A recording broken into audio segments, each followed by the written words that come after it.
And he wants to stretch every penny while getting the very best audio and video that he can afford. All right, well, that's what we do around here. So here we go. We've got some pictures here. You can see the soffit. Soffit's nice. That's fine. I like soffits. Soffit's great. Good soffit. Nice soffit. And then there's the thing at the back there, and it looks like he's got some wires coming out of the front wall where he's planning on putting the speakers there, I would imagine. And there's a bunch of wires at the back where he's planning on hooking everything up. And the hole at the top there, which is apparently for the projector. And you can see the side walls where there's holes for all of that. So good. So 16 gauge speaker wire has been run inside the walls. The front, left, right are 4 feet high. The center is 1 foot high. The surrounds are 5 feet high. And the 4 Atmos speakers are in the soffit around the 5 feet in front and 4 feet behind where the primary seat will be. The subwoofer outputs have been run to the front right corner and the rear left corner. Anything else? Anything that we think should be changed? Nope. I mean, that seems a little low for the center channel. But it's going below a projector screen, so that's yeah. I mean, fine. But that's fine. Yep. The 4 feet high. I mean, this is just where the speaker wire is, so there's still plenty of latitude as far as the actual height of the speaker itself. So that's totally fine. Now, having all of the Atmos speakers in the soffit. Now I have no objections to that. Yeah, but this is like a pretty narrow. It's a pretty narrow room. Yeah. So it makes it almost like an Oro 3D setup, really. A little bit, yeah. But I have no objections to that. But I would say that is an instance where if they're actually going to be in ceiling Atmos speakers, in this case inside your soffit, I wouldn't object to them being the angled type. Right. The ones that include a 15 or a 20 degree angle built into them, or something like the Focal Birds where you can aim them. That would make sense to me in this instance because they're wider and lower, so you need a little bit of that angle possibly. That normally I say just go for the ones that fire straight down. This would be an instance where ones that have that built-in angle would make sense to me. So that's about it. Other than that, the placement seems fine to me. In the rear left corner, you can see, I can't see clearly, but it looks like he's got a run for the speaker wire and a run for power. In the front right corner, I don't necessarily see. I see one outlet thingy down there. So make sure you have power for your subwoofer in the front right corner. That's the only other thing I see. And the projector looks like there's a hole there, and it looks like there may be an outlet right there anyhow. Yeah, if that is an actual outlet, that could be problematic. You want to have some sort of battery backup on there. So hopefully what that is something that just runs the Romex down the wall to where the rest of your gear is going to be, where you can plug in your battery backup. If not, then you could put a battery backup up there with a small one, something like that. So the projector will go on the back wall inside the alcove, most likely on the shelf. The lens should end up being about 6.5 feet off the ground. He's planning on 1 row of seats. Anything at all about that plan he should be concerned about. How big is 18 feet? 18? 18 feet, yeah. Front to back. Yeah. I mean, like when I guess when you stand up, you're probably going to end up in the light path. But as long as that happens, that's going to happen anyways. Yeah, that is pretty much going to happen. And because it is sort of this alcove where the ceiling of the alcove is considerably lower, he's basically mounting the projector about as high up as it can be. It should be okay. Where he's planned to mount his screen up front, he's mounting it fairly high. He's got it fairly high up. So yeah, that should be fine. Yeah, when you stand up, you'll probably see the shadow of your head, but that's about it. I mean, I understand he's got this alcove and he wants to use it and all that, but he could actually take and put the shelf on the wall just outside the alcove. That's right. Yeah, if something goes awry and it ends up being too low, you do have that option. Yeah, just drill a hole right in that thing, man. Just set those wires straight across the top. Just drill a hole straight into that thing and go straight through. Not a big deal there. Yeah. And then you could put higher, and you have some other options. That was 2, right? C. As mentioned, all the equipment will also be in that real alcove. What should he use for power protection? He shouldn't need any fancy wiring for the projector if they're both in that rear alcove, right? I mean, it depends. It looks like you have an outlet there. If you have an outlet there, then that's not going to work. But if you're just going to drop the power cord straight down the wall and go into your power protection, those, frankly, I've never seen a projector power cord that was very long. I mean, they're usually meant to be right there. So you may have to buy an aftermarket one or just an extension cord. Just an extension cord to get it all the way down there. But other than that, no. If you want a nice clean look back there, which it doesn't sound like you do, if you want a nice clean look back there, then you'll need something to run it within the wall. But if you're not going to do that, then yeah, there's no problem with that. Yeah, I certainly wouldn't make any great pains about it. And maybe it's as simple as if you have like some shelves that are holding your equipment, you put the power protection device on the top of the shelves, and therefore it's closer to the projector, and maybe that'll be enough. Could be as simple as that. No worries about that. I would recommend to you that you get an APC J25B. That is a nice battery backup unit with all the protection for your power. You want to have that battery backup. I definitely want you to have a battery backup to protect your projector's bulb. If you're watching and you get a blackout, that'll keep the projector running long enough for you to turn it off properly, and the full cooling cycle and the cooling fans continue to run as they should. So battery backup's important, and that's a reasonably priced, nice battery life, all the protection you could need. APC J25.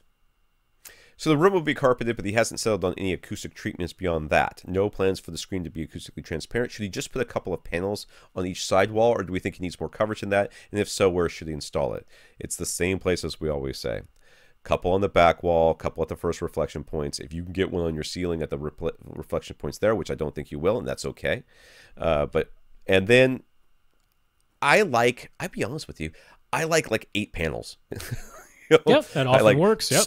2 on the front wall right behind your speakers, or in your case, your speaker's going to be maybe in-wall or on-wall speakers, in which case just 2 up there, 2 at the first reflection points, 2 like behind your couch on the side walls, and 2 behind your couch on the back wall. And then as the 2 corners that don't have subwoofers in them, put some corner trapping there. And I think I just find it's a nice, easy solution. It's not that hard, and it gives you a good amount of absorption without being too absorptive. Yeah, I mean, the front wall might be questionable in this case because it looks like, it's this narrow room. Yeah, the screen's going to be right on the wall. So don't drive yourself crazy about that. That's okay. At least this room is fully carpeted. So yeah, I would say like a couple of panels on each side wall. So 4 panels total, couple on the left wall, couple on the right wall. At least get those first reflection points. And then, yeah, like right beside or just slightly behind your seats, good places to have them. And you do have this rear alcove, so you could put some insulation in that alcove if you have enough space with the equipment and that. Up on the ceiling if you want to. I'm not going to say it's totally vital, but you could. That's about it. It's really all you need. Yeah. For speakers, he wants neutral, accurate sound and good timbre match, with the front 3 being more important to him than the rest. And he wants either in walls or on walls, with his budget of about $2,000 for all 9 speakers. He's been considering Def Tech and Polk. What?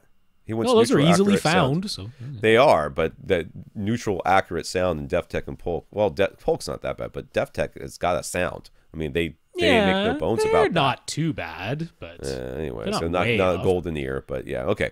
Well, what we would recommend, one consideration is that due to the framing, that he might not be possible to install an in-wall center and have it accurately actually be centered. So perhaps on walls up front would be best. Well, okay. You can still have an in-wall center that's below your screen. That's just vertical. That's just fine.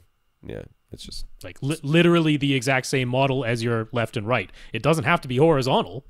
If it's an in-wall, it can just be another vertical, 2-way in-wall speaker that I've always found that looked too weird for me. I want my you blend it right into the wall though with the but it's never color. Perfectly bent. It's never. You can always know that there's a speaker. But am I crazy for thinking Focal Superbirds? That's the kind of the direction I was going to be honest with you. The Superbirds I think would be good here. They'd be really nice actually. I think it would be a very good solution for what he's going for. Once I hear these birds for real, and get an idea of how even they are, but I think this sounds like something like on walls. I think is what he's kind of leaning towards, anyways. Yeah. And the super birds are going to be, I think they're kind of cool looking, and you can aim them and everything, and I think it's a pretty good solution. In walls for me are just, if you're not building the room around the in walls, you always end up with having to make some sort of weird compromise. because of where the the boards are, or where the the framing is inside the walls. You're like, oh well, I was going to put it right here, but I can't because of that. So this one's got to go right here, and this one's got to go right there, and then I think I'd go that direction. Now, for the rest of them, you could go with the with the regular birds, or the little birds, really. The little birds, right? Because you're going to be close enough to all of those things. Or you could go with in-walls and in-ceiling speakers as well, and there's plenty of options there that you could look at. But I think that up front, the Focal Superbirds would be a good solution. Yeah, I like that up there. If you are going in-wall, I mean, it's going to be our the recommendations we always offer: RBH, KEF, AVRant. Those are all going to be. You said you wanted nice neutral sound, right? Those are our nice neutral. Now, I will say, because KEF's prices have gone up on their entry-level stuff, that might not be doable at this price point to put KEF all around 9 speakers for under $2,000, because their prices. I would really like RBH, to be honest with you. RBH, I know but some people have difficulty finding them. Yeah, finding them, and then pricing can be an issue as well. So but it might end up being being AVRant. AVRant you can definitely get. It'll definitely fit this budget, and it definitely fits what you want. So if you want to do in-walls, and I also. Let's say you do go for the Focal Superbirds as on-wall speakers for your front, left, center, right. Then for your Atmos speakers and your surround speakers, if you want those to be in-wall and in-ceiling, AVRants would be a great matching choice for those. Yeah. That fits your budget. So you have on-wall options, which would be the little birds, whatever the small ones That's are. right. And then you've got AVRant as your in-wall options. Now, if you want to go in-wall all the way around, there's no problem with that either. That's right. You could look at AVRant there. You can look at RBH as well. Our RBH is just really, it's really my favorite when it comes to these sorts of solutions, because it's just a trust I have. I've never had their speakers let me down. Yeah. I've never listened to an RBH speaker and said, well, that's not worth the money, or that has a different sound than clean and neutral, which is what I expect from them. So there you go. All right. The electrician ran RG6 coax cable for the subwoofers, but the wall plates are F-type connectors, like a cable TV connector. Is that going to function okay for subwoofers? Should you use an RCA adapter or change the wall plates, or what? Yeah, you can't plug that in. I mean, is there an adapter that even works that goes RCA to? Yeah, you can get it. You can get an F-type to RCA adapter. The coax cable inside is fine. It's literally just the connector on the end. It's the connector at the end that makes the difference. So right? yeah, there's no problem functionally here. Although RCA wall plates are cheap, I just replace the wall plate. I mean, you could do that yourself. There's nothing to it. Well, that's true, but it depends on how it's terminated at the end too. I mean, a lot of times if it's all crimped in, I guess, yeah. Yeah, if a lot of times what they do is these wall plates are, they have the same thing on both sides, so you screw in on the back side, and then you just, that thing might not even be, there might be just, a lot of times you take that off, there's going to be a hole in the wall just barely big, a little, maybe a size a little bit bigger than a quarter, maybe a $50 size. There, the cable is kind of poking up to the thing, and the screws are going actually just directly into the drywall with nothing really supporting it. There might not even be a box back there. So the adapter might be your best choice. Yeah. I don't see really a problem with that, but yes, you can't plug that type cable into your subwoofer. There's not going to be a subwoofer that'll accept it, but that type terminator, not cable. The cable's fine. It's the same cable. Yeah. So that's not the problem. If you look at behind it and you can easily switch it to RCA, I mean, 6 of one, half dozen of another, dude. How much is that? How much is that? Yeah, if changing the wall plate is going to be any type of hassle to you, then yeah, just get an F-type to RCA adapter, and that's it. That's all you need. So floor space at the premium doesn't want to spend more than $1,500 for a pair of subs. What would we recommend? How big is this? 18 by 11 by what? 7, 8, 10? What? I can't remember. I'm scrolling up. 18 by 11 by 10. So this is not a tiny room. It's not tiny, but it's certainly not huge, and it's enclosed. And if you want to destroy this place and floor space is at a premium, how about a pair of PC 2000s? Yeah, and that's what? That's $1,600. Is it $1,500? Is it 50? Is it with a discount? I wish I could look up the U.S. prices because they bumped me to the Canadian thing. Okay. I'll look it's under that though. It's not that high. I think when you buy them as duals, it's $1,500. I think it's on the nose. I think I can't so remember too. the prices offhand. But I mean that would rock this room. I mean, it's actually a little bit more than you need, but You wanted floor space savings. Now, I would say something that's less expensive that I would 100% be satisfied with in this room would be a pair of HSU VTF2 Mark Vs, not the big old VTF3, the VTF2 Mark Vs that they have. That would be less expensive. Definitely, you could get a pair of those for well under $1,500, and output and extension wise would be like ideally suited to this room. But they actually take up more floor space than the cylinders, so that's the question mark. Right, and I think it is. It looks like it is $1,500 on the nose for PC 2000s for duals. For the duals, yeah. I clicked it and nothing happened. Yeah, because you do get the discount for getting duals at the same time, and so it's $800 by itself, and then you save $100 by adding two. So it's $700 for the second one, so that's $1,500. That's right. And I don't think they don't charge shipping, right? They don't charge shipping. So there'll probably some sort of tax. So I mean that just fits, and that would crush that room with the smallest footprint. Of course, they're tall, being cylinders, they're tall, but it's the small footprint. So yeah, that would easily do it. But if you want something less expensive but actually takes up a little bit more floor space, I'd get those HSUs. Yeah, they don't sell anything smaller than the PC 2000s, do they? On the not for cylinders, no. So then you'd be going to like one of their sealed box models, which, I mean, an SB 2000 certainly wouldn't be a terrible choice in here. But I kind of want that 20 hertz to like completely pressurize this space, because you totally can. Yeah. So then an AVR X4300H or 4400H, any reason to consider a different AV receiver choice? Well, if you want that music cast, or you're planning on having whole home audio, you would look at Yamaha. There's an option right there. Yeah, music cast would be about the only reason. The only other thing I would mention is if you're shopping at accessories for less, I don't know the stock situation on the X4300 right now, so you could look at the sister models in Marantz' lineup. That's the SR6011 or the SR6012. That's purely a matter of what's in stock, what's at the lowest price, because they're feature-wise, they're all the same, basically. Right. So, yeah. So he's planning on a seating distance of 11 feet from the front wall. He could theoretically fit a 135-inch screen, but that would squish the front left-right speakers right into the corner. So 120 inches is 120 inches the right screen choice. Well, from 11 feet away, that's giving you a 43.2 degree field of view, which I think is pretty darn nice. You know what? I'm one who really likes a big screen, not like a huge screen. I am okay with moving my eyes just the tiniest bit just to see the corners. Okay, I don't want to have to move my eyes any more than that. Like if something's in the corner, I tell you, most of the time I don't even notice any of this. The last time and the first time in a really long time I've noticed having to look around my screen was watching that Manhunter TV show on Netflix, where they would flash up the name of the city and would fill the entire screen. Right. When you're sitting 7 feet away from a 50-inch screen, that's really easy to see. When you're sitting 8 feet away from a 92-inch screen, you're like, Indianapolis. It's just really hard to read. So that was about the only time. I would err on the side, even if the field of view was making even worse than 43. I would err on the side of not shoving those speakers into the corners. Yeah, yes, I don't see any aim compelling reason to do that here. Right, I don't either. But if they were freestanding, you could move them into the room and cheat them in because you could still see around them. But having them on the walls or in the walls means that there is no way of cheating them a little bit towards the inside.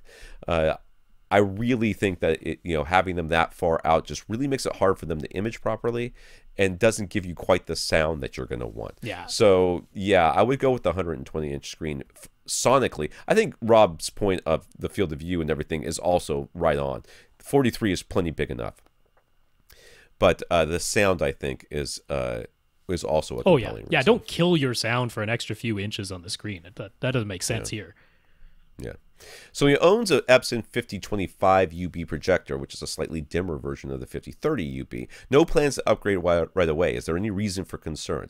The only reason for concern that you have to worry about in a projector like this, first of all, if you're not worried about 4K resolution, HDR and nonsense, then you just have to worry about whether or not it can fill your 120-inch screen from, is it going to be like 17 feet away? Yeah. Is that right?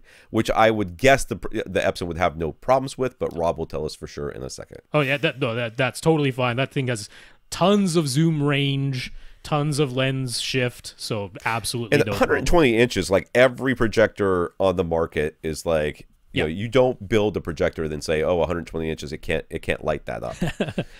Zero problem for that. Even being a little bit dimmer than the 50. The 5030 got really bright, so no qualms here at all. So outside the dedicated theater, he installed speakers in 6 other rooms for whole house audio. He bought a Dayton MA1260 distribution amp, and he figured he'd just plug 6 Chromecast audios into that. That way he can have different music in each room, or he can group together any combination of those Chromecast audios if he wants the same music playing in multiple rooms. So how is that different from using Dayton's Matrix whole house audio package? Anything wrong with his plan? So that there's no problem. I don't think there's anything wrong with your plan that I can think of. You know, no, that's fine.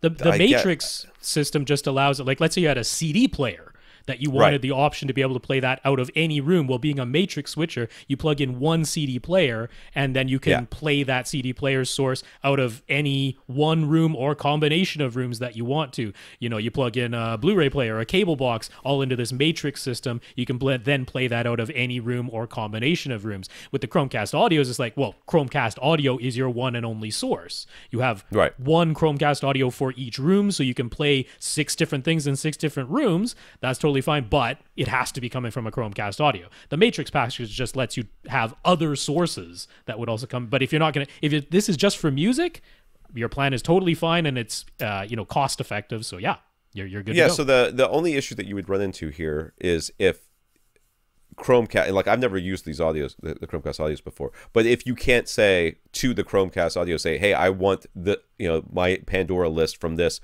all playing from all 3 of these at the exact same time. So, if you want it all to be exactly the same, I think they work that way, right? You can do that. You can give them a name, and then you can group together however many you want. So, yeah, that'll work totally fine. All right, Nick. New question. Yeah, that was like 20 minutes of that. Nick, Stereophile reviewed the Emotiva Gen 3 amps, and they include measurements. They indicate a steep rise in distortion at the top end, especially from the 15 to 20 kilohertz, where it looks as though the distortion of the amplifier spikes. That's above where a lot of people can hear anyway, so maybe it doesn't matter. But what do we think about this? It's a possible Emotiva is cutting some corners. Now, I looked at this last week, and I didn't see what he was talking about. Be honest with you, which of these measurements is showing? It's in the intermodulation distortion graph, and they're throwing a 19 and a 20 kilohertz signal at the same time and creating this spike up there. Honestly, this was brought up on Emotiva's own lounge forums. Now, for their part, they were like, this was actually kind of like a pre-production model that they sent to Stereophile, and they pulled a unit just off of their production line and measured it themselves, and like we couldn't recreate the measurements that Stereophile got, so maybe it was literally just a bum unit, like it was a pre-production unit. It wasn't. But you know what? More than that, why are you reading Stereophile? Like, this review was ridiculous. This is one of the dumbest things I've ever read.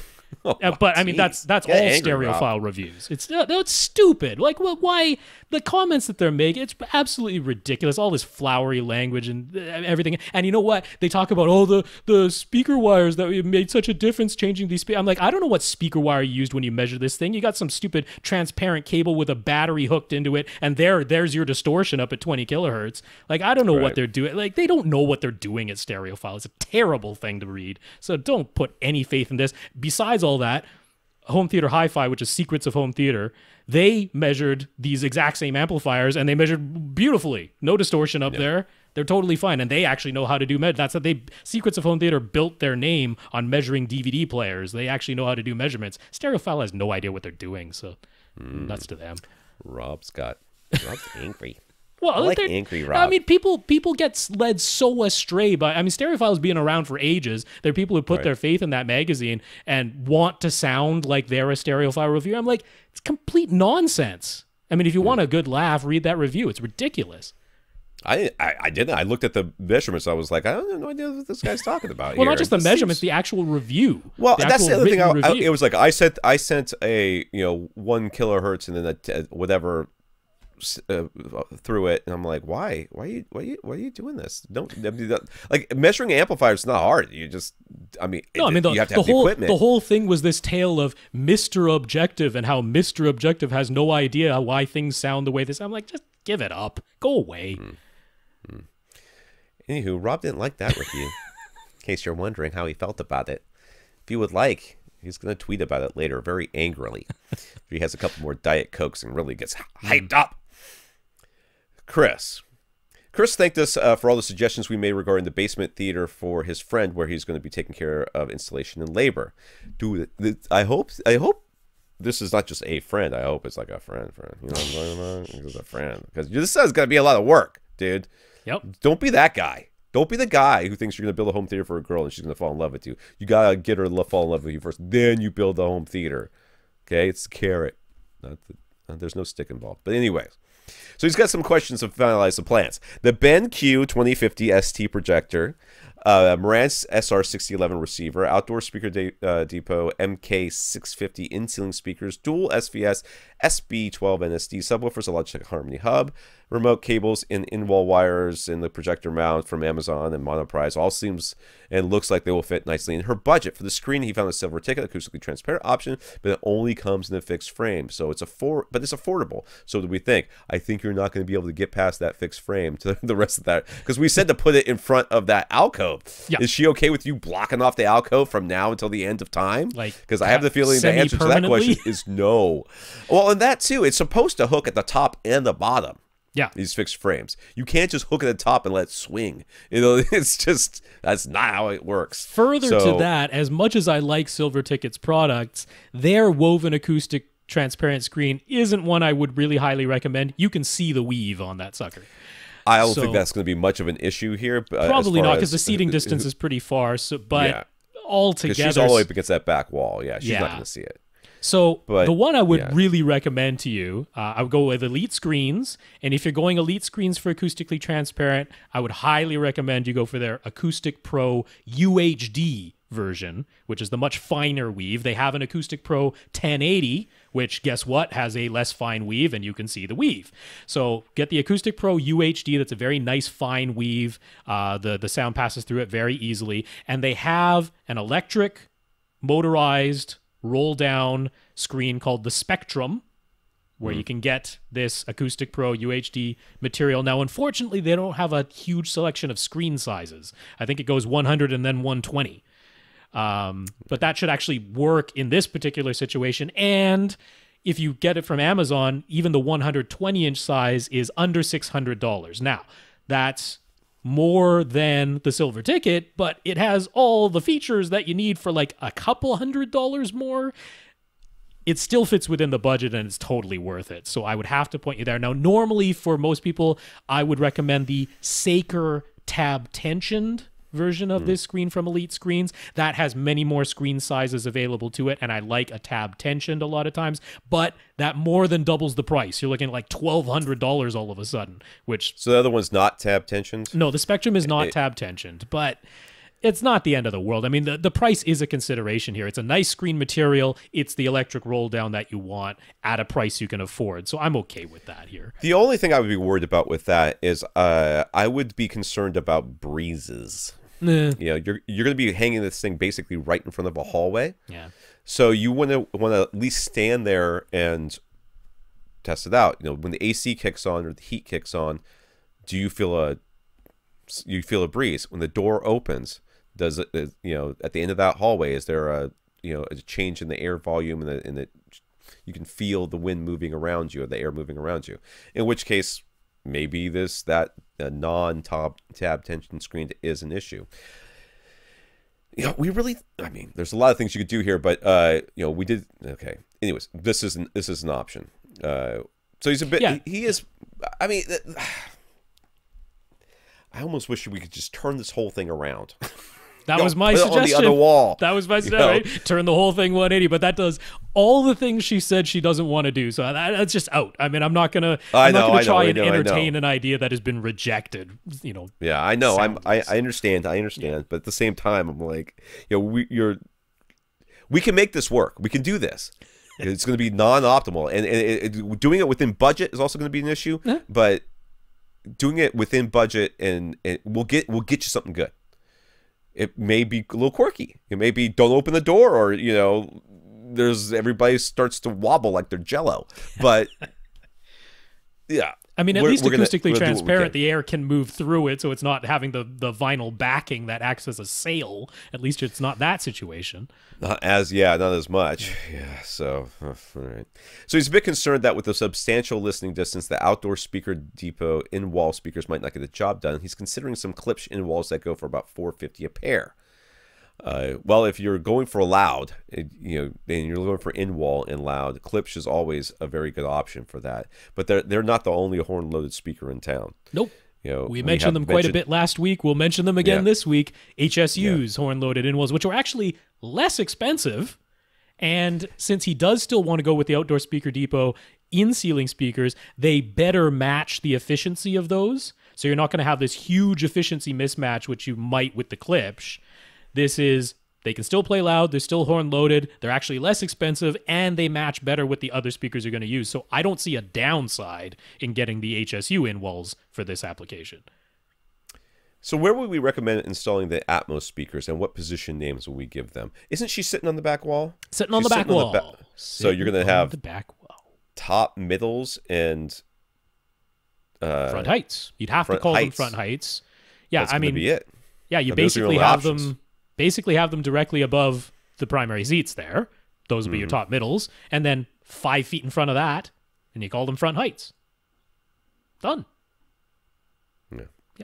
You can't call them top, what did they call them? Top fronts or whatever? Yeah, you can't have top fronts and top middles. And top there has middles. to be a gap they don't let you choose they don't let you name it that. Yeah.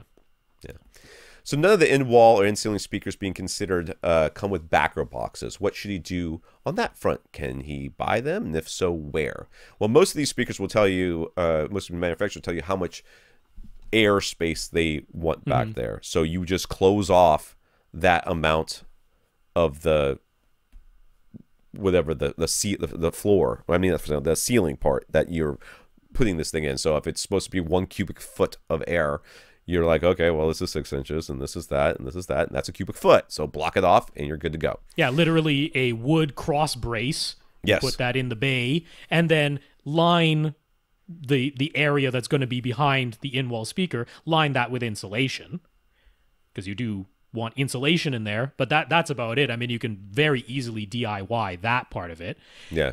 If you want a retrofit solution, there are some available. RBH sells foam retrofit backer boxes exactly for this application. So they have one that goes in a standard 2x4 16-inch on center that could go behind an in-wall speaker. They also have them for in-ceiling speakers, which are a little bit deeper and a little bit more box-shaped. So RBH does have those foam ones, and Dynamat actually sells a whole solution for this. They have one called N-Wall, EN-wall, for in-wall speakers, and then they have one that they call their Dynabox for in-ceiling speakers. But if you were to get those HSU speakers, these N-Wall and Dynabox products from Dynamat cost about half the price of the speakers themselves. No, I mean, that's... Whereas 2x4s are cheap. Yeah, I mean, since the speakers are very affordable, it's not like a ridiculous ask, but it's kind of hard to justify when you got this budget going on, when you could just... I mean, you said you're okay with opening up the walls to do what needs to be done in the walls and closing them back up. Where these would be super convenient is where you only want to drill a hole and you don't want to open up the wall any more than that. Then these can be retrofit that way. That's where these would make sense. And when you're using more expensive speakers. But in your case, since you said you're okay with opening, well, just put some cross braces in, fill it with insulation. There's your backer box. Lastly, he's not too sure about the idea of putting the front right speaker in the alcove wall while the center and front... the front left speaker go in the front wall. That's a 5.5 foot difference in depth. So what are our thoughts on that? I think it's not a problem. I wouldn't have said it with it. I mean, I think we mentioned this before, but the reality is your receiver is just going to set the distance setting different, and the trim that's level. going to be it. It's just going to just shorten the distance and then turn it down. Yeah. So that puts them back in phase. That's the distance. Yeah. Puts them back in phase. and then it makes them the same volume.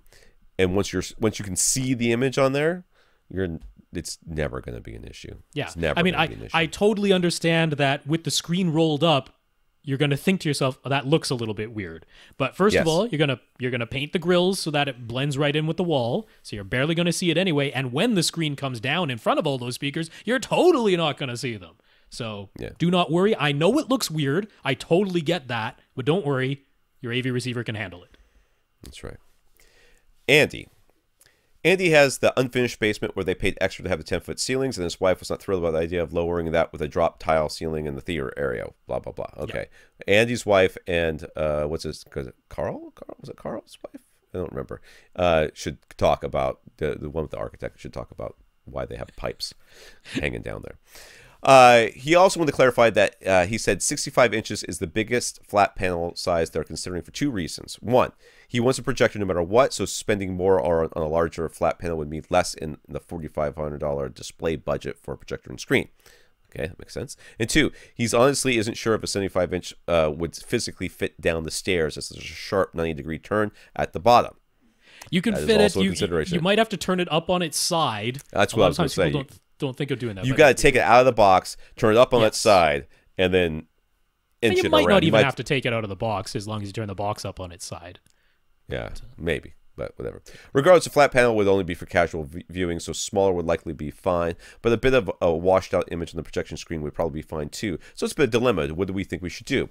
Well, I mean, if you're absolutely dead set on getting a projector and you don't care about it being washed out, spend all $4,500 of that on a projector and the screen. Yeah.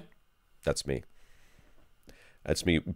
Buy the best thing you can for your optimal experience. Mm-hmm. So when I watch movies, I want it to be dark. I want it to be loud. I want it to be beautifully presented to me, and I want to have an amazing auditory and visual experience. Fine. But then every once in a while, you're going to be watching it during the day to watch some sports or whatever. You're like, okay, well, I don't care if it's a little bit compromised during those times. Yeah. Buy for what you actually care about. That's what I say. But that said, he did mention they've got kids. Kids might just be watching cartoons or playing some games or something. Again, casual, not critical. But I'm like, do you really want to turn a projector on every time you just want to throw on a cartoon or a video game or something? I mean, you can get a pretty darn nice, very inexpensive 65-inch TV these days. See, I'm kind of torn because this is, I mean, because with my kids in particular, like I can't remember the casual viewing that he's doing what he was talking about. If it's just for games with kids or whatever, believe me, do get like a 30-inch little screen and set it in the corner with a game system attached to it. They don't care what it sounds like. They don't care what it looks like. All they care is that they can press the buttons and make the little guy jump around. Right. That's all they really care. So really skimp. Yeah. On a flat panel. Yeah. That's what I say. I mean, if that's what you're using it for, if that's like, I don't want to power this whole thing up, because believe me, I feel the same way. My kids are like, I want to go watch YouTube. I'm like, there's a computer right there. Can I go watch it in the theater? I'm like, I don't want you watching YouTube in the theater. I watch YouTube in the theater. That's okay. But you guys can't because you're wasting the bulb. You know? Yeah. And I can understand that. But if it's for him to have casual viewing, well, then fine. Get yourself a 65, 55, whatever's on sale. You know, like super duper sale. I mean, like that 65M series from Vizio is like still a killer TV for well under $1,000 at this point. But that's still like a quarter of almost a quarter of his budget. That's right. You know? That's a lot of money. I know. Well, that's why he's in a dilemma. That's why he's in a pickle. But yeah, I mean, given some of the uses that he mentioned in his email, I'm like, I wouldn't mind having, like, if it's not going to be you, if you're not going to care about it, and this is just super casual viewing and it's your kid's use, get like a super cheap flat panel, something that's really not going to take up much of your budget at all. You know, get something that's bean bags in front of it, right? So so it looks big to them, and then focus on the projector. Yeah, I agree with that.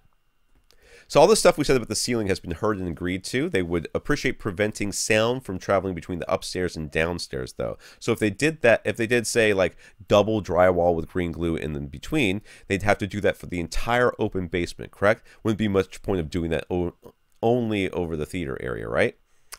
That is correct. Yes. Anywhere the air can move, the air will move. That's right. This is not an enclosed space. The air has no idea that you have designated this portion of the basement to be your theater area and not the rest of the basement. Has absolutely no clue about that. So yeah, soundproofing is about stopping the air from getting from one place to another. So yeah, whatever you do to soundproof the ceiling has to be done through the whole ceiling. Could just be a resilient channel. I mean, you don't have to go insane. Right. Just insulate in between the basement ceiling and the upstairs floor. Insulate there, and then a resilient channel and one layer of drywall. Like, that'll do a lot more than just having the drywall directly on the joists. You don't have to go insane. Yeah. Tyson. This comes from AVRant.com. We often say you can post there and we will answer your questions, unless you're Tyson, in which case we completely ignore you. So we're sorry. We apparently missed delayed, this question. But we're getting to it now. Yeah. And I think that question went into, because I might be wrong, Tyson, because I know this happened recently, but I can't remember if it was your question or not. But there was a question that went into the queue to be approved, and you can auto improve it by putting your email address in, and it sends you an email that says, are you a real person? And then you say yes, and then your question is posted, or your comment is posted on the website. If you do not do that, or you put some fake email, or you mistype your email, it goes out into the ether and it never gets posted. I happened to be on the back end of AVRant looking at something, noticed that there was a comment that had what seemed to be a real non-spam comment, and I went ahead and improved it. So could have been you, could have been somebody else, but so something was broken down here. I'm glad that we're finally getting to your question. So Tyson has a bedroom set up that includes a pair of KEF Q100 speakers that he really loves. He was using them with a Polk center speaker, but eventually found they preferred just the 2.1 setup with his KEFs and his SVS SB2000 subwoofer, since the Phantom Center sounded better than using the Polk. His words, not ours. Since KEF has updated the Q series, the Q100s are getting harder to find, so he'd like to snag another pair of them before they're all gone. Once he has 4 Q100 speakers, he'd like to know whether he should use them as front left right and surround left right, or should he use one of them as a center speaker and try to use the fourth one as a single surround back speaker. I don't think they let you do a single surround back speaker, Haas. That's right. To begin with, yeah. So that's not really an option. No. I mean, you could theoretically figure out some way to wire it where it doesn't blow everything up, but yeah, your only option, if you can buy one more pair, you should buy 2 more pairs, and then have a center speaker and a spare. Or you could have a 6 speaker setup. They will let you do left, center, right, surround left, surround right, and a single surround back. Single surround back, yes. You can do 6, but you can't do 4 as in front 3 and a single surround channel. That isn't a setup option that's available to you. So if you just have the 4, you already said you're quite satisfied with the Phantom Center. So I'd just keep going with the Phantom Center, and I'd have front left and right and surround left and right. That's how I would use 4 bookshelf speakers in this case, for sure. Yeah, I agree. Again, from AVRant, this is a Raid 5 was the username given to us, and dude, I'm pretty sure this is the guy who's a comment I approved. So Tyson, I was wrong about that. I'm like 90% sure this was the dude whose comment I approved manually. On episodes 5, 6, 7, we responded to a listener named Benjamin who asked if he could use his spare Onkyo receiver as an amplifier for his front 3 speakers in an Atmos setup. We said that he certainly could.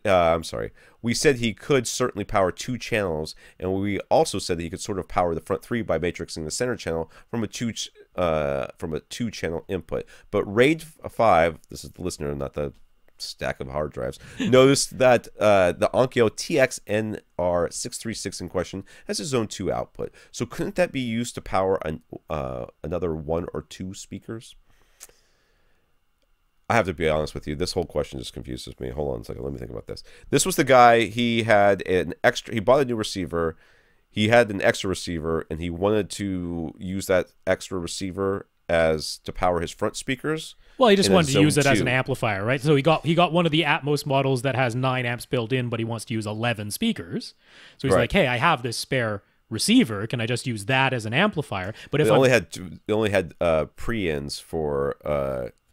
Yeah, the Onkyo 636 does not have a 7.1 analog input. It just has your regular stereo RCA inputs, like your CD input or your analog input for your Blu-ray player or whatever. That's all it's got as far as inputs goes. So we were like, so you can definitely send it a 2-channel signal, which gets Benjamin what he required, which is he needs 2 more amplifier channels to do 11 speakers. But he was like, could I offload the center speaker as well? Could I power my front 3 speakers with the Onkyo, and therefore, the 9-channel amplifier would only have to use 8 of those instead of 9, offload a little bit more of the work. This is exactly right. RAID 5 has a good solution. If you have this Zone 2 output and it has Zone 2 speaker binding posts, you assign 1 stereo input to your main zone, and you tell it you only have front, left, right speakers, and you connect the speakers to the front, left, right binding posts. And then for Zone 2, you choose a different analog stereo input and connect that pair of speakers, or just 1 speaker, for your center. Yeah, to the Zone 2 speaker binding posts. You're correct. This could be done. And since all the bass management is happening in the Atmos receiver, you're not worried about that. You just need it to act as a dumb amplifier. That's all the Onkyo has to do in this situation. So yeah, you would turn on both the main zone and Zone 2. You would select 2 different sources for the main zone and Zone 2. But then it could do that. It could power 3 or 4 speakers that way. It's a good call, RAID 5. Thank you. Right. You could have to send your receiver so that it was full volume 0, up to reference level on both the Zone 1 and Zone 2. And then never touch it again. And probably go into the settings and say, go back to whatever the volume level was when it was turned off, because many of them will reset if you don't do that. So you may have to select that too. So yeah, that works too. I didn't think about that. Yep, that's a good point. Good call. I extremely need a glass of water, so I may have to take a break here in a second to do that. Bill took all of our advice from last week and made some detailed drawings for his speaker placement. Once he did so, he feels as though everything just sort of fell into place, so he's happy now with the placement of his front, left, right speakers and Atmos overhead speakers, but he has some more questions. Boy, I kind of felt like that was going to the thank you and goodbye, but nope. Nope. Thank you and more. Yes. All right, so there's this big drawing here, which I think Rob is showing you on YouTube. It's a very detailed drawing, but yes, everything looks like it has fallen nicely into place. The front lefts rights are just slightly wider than his screen, giving him a nice 45-degree field of view and a little bit more than a 45-degree spread between his front left and right. And then the Atmos speakers are like a little bit in front, a little bit behind. The 2 rows of seats all look ship-shape. Yeah. All right, I'm scrolling down. So he's still leaning towards having surround back speakers, but now that he sees the detailed plans with the top rears and the 2 rows of side surround speakers, he's wondering if he's getting a bit crowded back there. Should he still keep the surround backs? Yes. His front row is his primary row. That's pretty far away from that back wall. That's true. I guess what he's seeing those top rears and those surrounds. But this is an 11-foot ceiling. So that's true, and that's what's just a little bit throwing you off. Throwing you off, yeah. 2-dimensional diagram, yeah. That 2-dimensional, they look like they're real close, but when you saw them from the side, they're going to be quite a bit difference in height. Yeah. And then when you draw that diagonal line, you're going to see they're probably 4, 5, 6 feet apart. Plus, they're playing completely discrete sounds from one another. It's not as though the surround backs are playing the same sound as those top rears in any situation. So yeah, I get it. When you look at it, you're like, oh yeah, those look close together, but that's 2-dimensional. Remember, you got a 11-foot ceiling height, and front row being the primary row, you've got a good distance to your back wall in that case. So yeah, keep your surround backs. Yeah. So he's either going to use the Send HTM 200 SEs or the Focal Bird speakers as his overhead Atmos speakers. Neither of those uses concentric or coaxial driver designs. So how should he orient the tweeter of those speakers when they're on the ceiling? Do you simply keep the tweeters closest to the primary listening position? When they're on the ceiling, you're not going to have a whole lot of options, at least not with the Focal Birds. They're going to be hanging from the ceiling. I'm looking at them right now. I didn't get the option of saying what side do I want the tweeter to be on. It's where it is, which is, I actually don't know where it is. Is it on the like towards the base of the speaker? Because that's where the little indentation looks like it would be. It could be. There's a very small little indentation for the tweeter on the Focal Birds. Yeah. And it's on the bottom, which when it's on the ceiling makes it on the top. I mean, even though the Focal Birds nor the Ascend HTM 200 SEs are concentric or coaxial, both of them have very wide, even dispersion regardless. I mean, the Focal Birds, that tweeter is right next to the woofer. They basically act as a point source. And the HTM 200 SEs with their sort of nested array also act very close to a point source. So it kind of doesn't matter very much. Yeah, I'm not worried about that. Yeah, in all you're honesty, not going to be aiming them directly at your face, anyways. No, they're going to be kind of so you're off access to it no matter where. Yeah, I mean the tweeter focal is birds, in relation to the drivers. If you end up with the focal birds, I would totally not care because they really act as a point. So it's the HTM 200 SEs. The prevailing wisdom is yes, have the tweeters closer to your primary seat than the woofers. So like if you're going to have setting them up in 90-degree angles, everything square, you would have the woofers closer to the side walls and the tweeters closer to the middle of the room. But in all honesty, it really doesn't make any audible difference. They're super even in their dispersion. Yeah. So sticking with the 23-foot length for his room means he doesn't actually have a ton of space for his false wall up front. As a result, the ASVS PC12 Plus cylinder would fit more easily behind this false wall than the HSU BTF3 Mark V HP, but the PC12 costs more. He planned to use the SVS cylinder at the back of the room all along, so what do we suggest? Could you just turn the HSU sideways so that it will physically fit? It seems a bit odd to have the driver firing either across the front wall or into the side wall and then have the ports firing the other direction, whatever. That base doesn't care one iota what direction you pick. That you do not want to face it into a wall. Yeah, like actually, do not face it into a wall. Yeah. But other than that, it really doesn't care. Those waves are so long they wrap right around that speaker. They're omnidirectional. They're going everywhere. Yeah, I mean, think about the cylinder. It's firing down and up. Down. Yeah. Right? The ports are going up and the driver's going down. So which direction the driver is facing really is inconsequential. If you just want to save some money and the way you can fit the HSU back there is by turning it sideways, have at it. Totally Knock yourself fine. out, dude. Yeah, that'll be fine. Wait a second, I gotta scroll. The latest plans for the house as a whole include the kitchen being larger, so its dedicated equipment room, which will house all the electronics for pretty much the whole house, is no longer accessible from the hallway just outside the theater. Instead, the equipment room will be behind his theater, more or less behind the rear left corner. All along, he wanted to have a window of sorts from the equipment room into the theater so he could access sources that require physical discs from inside the theater. He can still do that in the rear left corner, but he's just wondering about the construction of that window/shelf. He still wants excellent soundproofing, so it can't just be an opening into the equipment room.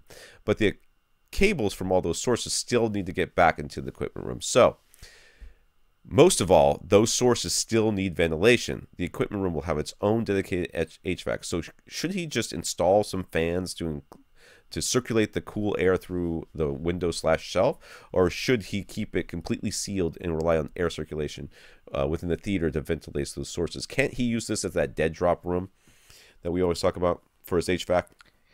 Can't this be that room? The air return thing? I guess it could, but you'd have to, I mean, given the huge disparity in size between the equipment room and the theater, you would have to pump a crazy amount of air into the equipment room to use that as your dead vent. So, I mean, the other thing is here, I mean, I know you want this nice little window and stuff like that, but this can end up being like almost a bass strap for you if you really wanted it to be. You could put, you could fill the whole thing up, with insulation or whatever, or, not the whole thing. I'm wondering, why can't this essentially be a little closet? Like, it wouldn't be a full all the way down to the floor closet, but think of it like building a little closet in that back corner. Yeah. So that how big is this thing? Can we see it on any of these drawings? Yeah, you can see. Well, in that diagram there that we've got, it's in the rear left corner there. So why not have like the window that's opening into your theater? Make that something you can close, right? Like, you need it to be accessible, not visible. I think he's not thinking, like you're looking at it. I think he wants to look at it. I think he wants a glass. I think that's what he wants. Have you seen those things? Yeah, it's just a glass display thing. So that he's not thinking of a window. He's thinking of like a door on a cabinet that is and glass, you put some cool little lights in there. You press it, and then the thing pops open. Well, that thing's gonna row like crazy, anyways. So Rob's suggesting it's probably the easiest solution: have a real door. Or window, or something that actually closes and seals up from the room. Then you could do whatever you want back there. Yeah, because then you're just building a cubby, right? That's all you're doing. And like you wouldn't have a big hole that goes from the cubby into the equipment room. You just, you know, the wires that you need to feed in there, the power and the wires, they go into regular electrical outlet boxes, right? Yeah. You'd see that on the inside of the equipment room, but I really don't think you care about that because it's an equipment room. Now, the air circulation, you're right. I mean, you don't want those things starving for air, but that's as simple as moving. I mean, I would go for the approach of you move some of the air from the equipment room through the cubby / closet thing that's holding those accessible sources. That's what I would. I wouldn't try to get the air from the theater into that cubby. I'd get the air from the equipment room into that, because that's a small opening, PC fans at the bottom and the top. That's all you need, just to you get some cool air circulating through there. You don't have to. Really, all he needs to do is, I mean, just remember, that room, that little equipment room, is not going to be making a ton of noise. No. Yeah. So what he really needs to do in order to make sure there's air circulating is, first of all, make sure the air outside of that room, outside that door, is reasonable level, and then just get a door with slats on it. You know, like you put in front of an air handler. Louvered door, yeah. And that will allow the air to circulate freely through. Any hot air will come out the top, any cool air will go in through the bottom. You don't have to do anything there. And then if it's sealed off from the rest of your room, that's even better. Yeah, I'm saying just build yourself a cubby. Build a cubby, because then it's the exact same soundproofing construction as the room. You're just building this, thing that goes in on the back wall. You're just creating an extra space back there, as though the back wall for that little area were a little bit farther back in the room. That's all. How much do you think this window door thing that we're talking about is going to cost? Reasonably, construction, certainly. The amount of it, I mean, if it's a normal window that's going to be soundproof enough so that the sound's not going to be able to get out, it's not going to rattle around and stuff like that. How much do you think that's going to cost? It should be under $100. And then installation and everything else that goes along with that's going to do whatever. A couple $100. Yeah. All right. Here's my suggestion: NVIDIA Shield, and just take all of your movies and put them on the server. But that doesn't work for 4K Ultra HD Blu-rays, and it doesn't work yet. By the time he gets all discs. this done, give him some time. They'll figure that out. So maybe not the NVIDIA show, but an HTPC. Okay, you're going for the ultimate theater experience here. You're putting a lot of work into this, and you're going to stop in the middle of a movie. Oh, you want to watch a different disc? Let me go get the disc for you, and then we'll put it in through my little window that I have here with these red blinky lights. Is that really the theater experience you're going for? I think the theater experience you're going for is, I never have to move from my seat.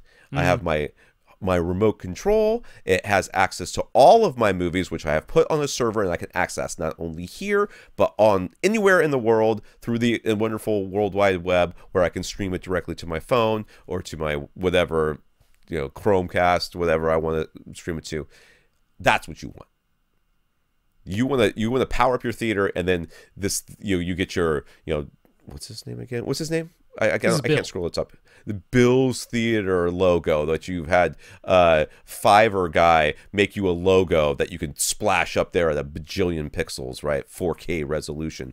And then what would you like to watch today, Dave? Or Bill, you're like, oh, who should not be named. Why don't we watch Logan? And then up it pops as it goes and does all its thing. That's what you want.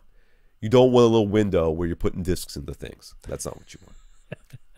I think that for the cost of what you're going to do for all of this, just so you can see your equipment and occasionally access it, so you can put in discs, a server solution would be more to what you actually want than all of that. If Apple can freaking get Atmos going on their iTunes selections, they've already got more Dolby Vision titles than Ultra HD Blu-ray does. Wouldn't really be the end of the world to just get your stuff off iTunes, as long as they get their Atmos going. Okay.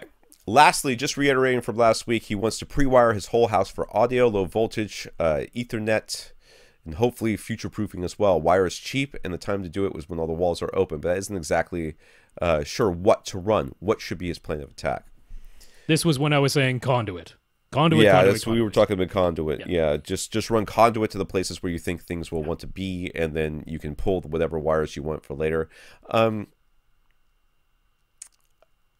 mean, obviously, especially when when future proofing is part of this, when HDMI 2.1 is a consideration that's being brought up. I mean, like you can't do anything right now about those things. You don't know what they're even going to require, but you can run conduit and then you can pull the wire later. Speaker wire, I don't think is going to change ever. Sure. You know, so what you're really looking for is making sure you're running conduit from your projector to your equipment room. You know, that has to have conduit there. And then if you are having entertainment units in other spaces that are all going to be run, you run conduit to that. You don't have to run conduit to the speaker, you know, for speaker wire. No, not for speaker wire. I agree with that. Yeah. But for anything else, Ethernet, yes, you should have at least one Ethernet port in every room of your house, and it should all run back so that you can hardwire into your router. Yeah. You certainly don't want to have to rely, especially if you have a big house, which this sounds like it's going to be. You know, the cost of setting up a mesh network so that you can make sure you have full access all over your house, in the garage and everything else. It's just cheaper to run $2 worth of, you know, Ethernet cable to get that done. So, but yeah, I mean, he was in his email. He's like, oh, I could run like open-ended fiber optic cable everywhere. I'm like to what end though? You don't know what you're connecting to what. Like if you have the conduit there, you can pull whatever you need in the future. So like, yeah, I totally agree. Run your Ethernet cable to every room, and then right beside that, have a conduit, and voila. Now whatever you need to run, you can pull later.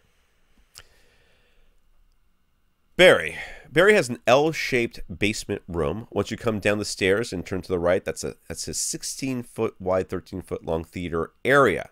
Behind his theater area is another 14-foot, 31-foot section of the basement, creating the L shape. He doesn't have a door on either end of the stairway, but he heard us talking about doors so much that he's already in the process of adding one. Yay, doors. Okay. I'm looking here. So he walks out. So were you showing this image? Yep. So he walks down the stairs. He turns to the right. He's walking into this home theater, walks through his home theater, and then there's it's like a game room back there, and then a kids room over to the left. What does that say? Something restroom? I don't know. Anyways, okay. I'm scrolling. Oh, wait, there's images too. So the ceiling is 7.5 feet throughout the basement, but he has a large support beam with a support column that basically runs right above and beside his primary seat. And there's an unfortunate soffit on the ceiling in front of his seat that's mostly hollow. And there's only there to conceal a pipe that hangs down roughly 8 inches from the ceiling. Wow, that was well conceived. He'd like to expand the sound to 7.2.4 Atmos configuration. So where should he place his overhead Atmos speakers, and what should he do about those soffits covering the overhead support beam and pipes? Front heights mounted to the front wall seem like one fairly easy option, but what about the top middles or top rears? If we were to mount them behind the support beam, that large soffit would block the sound. If you mount them directly on or below the support beam, they'd be quite low. He could mount them in between the beam soffit and soffit pipe, but what would that do to the sound? So let me take a look here. Yeah, no, right. that pipe soffit, that's not how you finish a room. That's poorly conceived and constructed, I'm afraid to say. That's just coming halfway out into the room and just ending like that and right in front of where the light fixture is. Like that is a bit unfortunate. Yeah, okay. Somebody did this. Is a DIY maybe did this? I don't know exactly what went on there, but yeah, I mean, inside of that pipe soffit, there is. I mean, it's just a pipe, and there's a fair amount of space going on inside of that soffit. Well, it looks like it's got to be some sort of air handler, right? Is that the air duct? Nope, I'm pretty sure that's just there to cover that pipe. Oh, so there's all that is like pipe. A pipe is coming from a toilet. It's just a pipe in there. Yeah, that's stupid. All right, let's see here. Where is he going to... He went 7.2.4. Yes. So, looking at where he's got things, first of all, I don't know about this. Yeah, so I mean... the front heights, you could do... clearly, from when you're sitting, he could do front heights with, like, the prime elevation speakers right up in that corner right there. But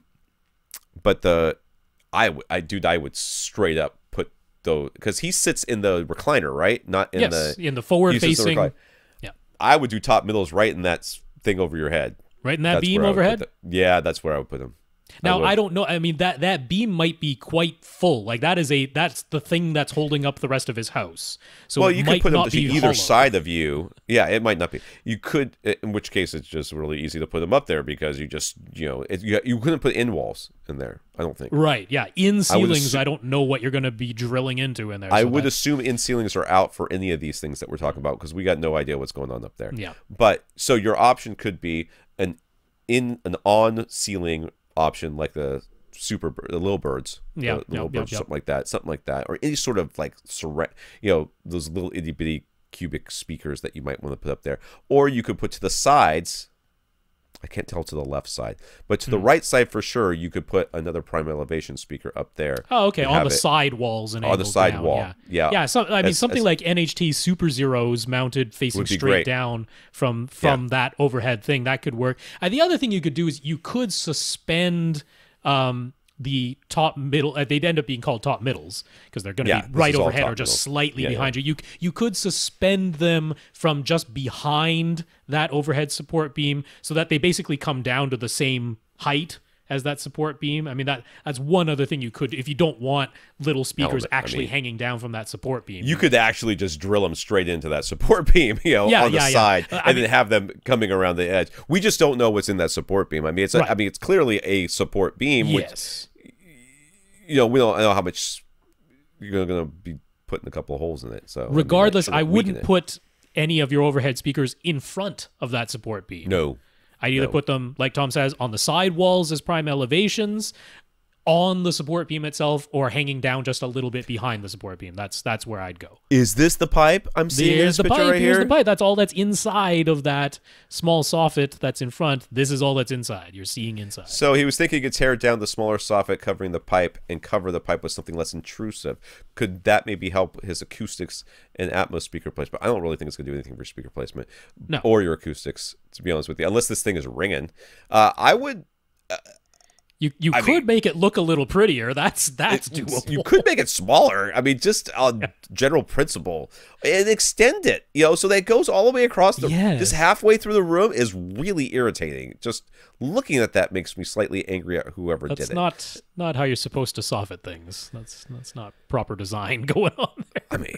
Geez. I mean, the problem is you're not allowed to lower the entire ceiling down to that height because that's actually below code. So that's the issue. But why is there so much dead space in there? I don't know. It's just so much. Yeah. Just didn't want to cut those beams or whatever. Well, they wanted to make it the same height as the support beam. That seems to have been their goal. Because that soffit is down at the same height as the support beam. And maybe it can't go all the way across because it hits the stairs or something. Maybe there is no all the way across. Well, plus, I mean, I don't know, all the way across also looks weird. Couldn't they taper the end? So that it at least goes into the ceiling, so it's not just like this block. I mean, I don't. It's really like an extra Lego that like a kid makes something. There's extra Lego. You're like, what's that for? They're like, oh, that's the one. I'm like, I don't really know a great solution. I mean, I'm a little bit at a loss because I mean, what do you do to make that look great? But tell you what you don't do is open up any of those pipes because I don't know what's in them, but it probably don't smell good. Now let's talk. What could we? I mean, just let's pretend that he can't do any of this stuff. Sure. The pipe has to be enclosed, right? It has to be enclosed. We can't open this up and like put vents. No, I mean, I guess you could put a suspended ceiling, but no, something's got to go over that pipe. You can't just have that exposed in your ceiling. Well, I'm not saying exposed. I'm saying like, let's say we put. We took off the drywall on the front and the back of it. Uh-huh. So the front and the back. And then we shoved that thing full of insulation. And then we put a false, like a covering on the front and the back to allow air through with, fabric. You've basically just put a huge bass trap in the center. You made that into a huge bass trap. This by far the world's ugliest bass trap. There's no doubt about that. But guess what? It was ugly before we got it. We didn't make it any uglier. Okay, we might have made it a little bit uglier, but not a lot. What I would do if I were finishing this basement fully is just suspended ceiling across the whole darn basement. I mean, that's but that's what I would do. I mean. mean, it's it's going to be already a low 7.5 foot, right? You're going to be down to 7, a little bit less than 7 feet. A little bit less than 7 feet, just at allowable code. Yes, but which is why basements have that very often, is they just lower the whole ceiling down to where it needs to be for the lowest point. Yeah, I know. None of What this is that thing inside there? What is the thing? It looks like is that a Nerf gun bullet? It looks like a Nerf bullet it does inside look like there. a Nerf bullet. Something. Why didn't he move the Nerf bullet before he took the picture? That's the for real scale, question. I don't know. I don't know. Let's put the quarter in there next time. He'd like to hide the equipment at the front of his room, so he's thinking about constructing an acoustically transparent false wall and then acoustically treating the whole front wall with installation. What are our thoughts? Isn't there a door right there? That's my first thought. Yeah, how are you going to do that? There's a door, and I assume the idea would be to get rid of the TV and have a projection screen instead. Yeah. I got to tell you, I'm not a fan of this idea. This isn't where I would be advocating for a false wall. I don't quite. No, I don't really see how that's going to work. Okay, you've got an L-shaped room here. Let's go back to that. You see where that big empty thing that says kids' toys are? Uh-huh. What's down there? Can we use that? Well, I know. First of all, I'd rather walk through kids' toy to get to my home theater than go have my children walking through my home theater to get to their toys. There's that. You see what I'm saying? Yes, I do. So what's down that aisle? Can we just move this whole thing? Because then if at the end of the kids' toy room, there's a wall that we can do something with, then you've got a wall there with behind you, you've got a bathroom, I think. I can't really tell. It says something shop and then restroom from what I can tell. Behind you've got a bathroom. You have an open area for the kids' room. You know what you need there? A wall and a door. And now you've got an enclosed rectangular space. Yeah. That doesn't have a stupid soffit in the middle of it coming out. That's true. Is this an option? Who knows what's down there? Maybe there's more pipes it could and be ducts. It could be like a maze of Lord ducts knows just what. coming down. Like it's like a very bad Minecraft. We don't have a construction. picture of that. But yeah, I mean, assuming he keeps things where they are right now, that is not where I'd be putting a false. I mean, if you want to have an acoustically transparent screen roll down from your ceiling to come in front of your existing speakers and equipment, that I'm all for. For sure, have an acoustically transparent screen come down, but I would not construct a false wall here. You know what you could do? You could take all of your equipment and build that soffit out further and shove it all in there. You know the one that's on the roof? Just put all the equipment in there. And then you have a new space. Up above. Right. It's still going to be a very low ceiling, dude. I'm joking. It's just, if he wants to hide it, why don't you hide it in there with the pipe? Still got plenty of room in there. Can you imagine? It's all just like cocked to the side, just all shoved in there. No, the false wall is not really an option here. That doesn't make sense to me. That's there. Not, if you want the screen to come down, by all means, have a screen come down. Yeah, that's perfectly reasonable. But again, you're going to be shooting around that soffit thing that's hanging down. So either you have a short throw projector that you put in front of the soffit. Or you coffee table mount it. That's also doable. Or you coffee table. I hate that. I've always hated that idea.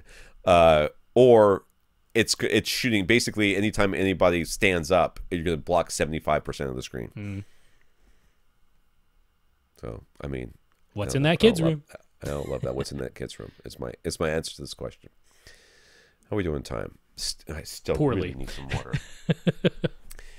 We're 2/3 of the way through this nonsense. Steve got through Steve, and then I realized there was an N at the end. Steven has a dedicated theater basement. Do you have a soffit? Does it extend all the way across your room? Because that's a real question here. I'm not seeing it in the photos. Lately, he's been finding his KEF Cube 2 subwoofers to be the weakest link in this system, since they only play down to 38 hertz, and he's looking to upgrade. I would be too.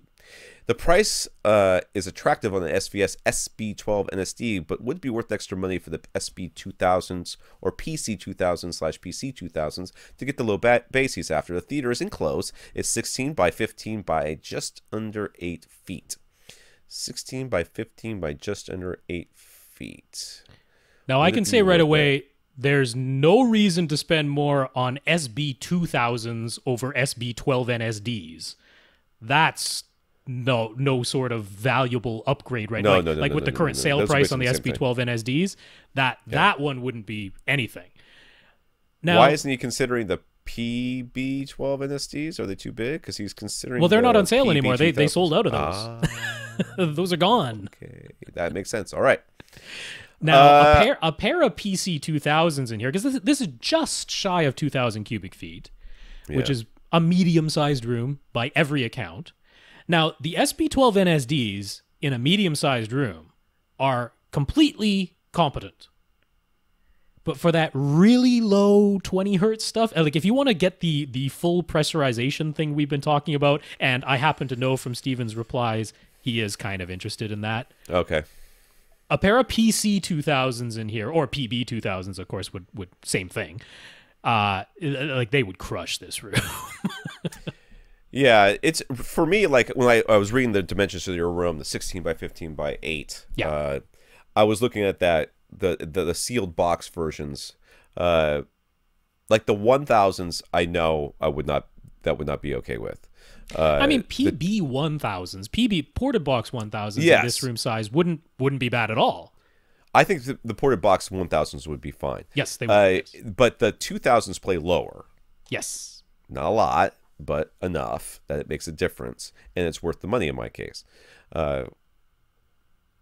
Yeah, it's too bad those PB 12 NSDs sold out, because that would be the easy choice. Yeah, that would be the easy choice. Yeah, if the PB12 NSDs were still around on sale for $500 a piece, bingo bango, you're done. That's super easy. I mean, so the PB 2000s / PC 2000s are actually a little bit better than the PB12 NSDs were, but of course, significantly more expensive without the sale price. Right. So if it's between SP12 NSDs on sale for $400 a pop and PB / PC 2000s, you're not getting nothing for that upgrade. SP 2000s makes no sense because you're barely getting an upgrade for considerably more money, so don't do that. But going to the ported ones, yeah, in that really low 20 hertz stuff, you're getting the full pressurization if you go with the ported ones. You're getting something for your money. Yeah, I'm going to have to agree with that. I would like to say that you could save the money and go with the SB 12 NSDs, but... And you totally could. Like, they're not going to let you down. If what you're looking for is the tactile hit you in the chest 40 to 60 hertz stuff, they're going to deliver that. At this point, okay, how comfortable are you with lying to yourself? That's what I'm going to ask you, sir. Because what it comes down to is you're going from a subwoofer that was tapering off at 38 hertz. Now, at 38 hertz, no matter what subwoofer of the ones that you have chosen you are going to be experiencing considerably more bass. Mm-hmm. And a considerably lower bass. You are going to be extremely happy with any of your purchases.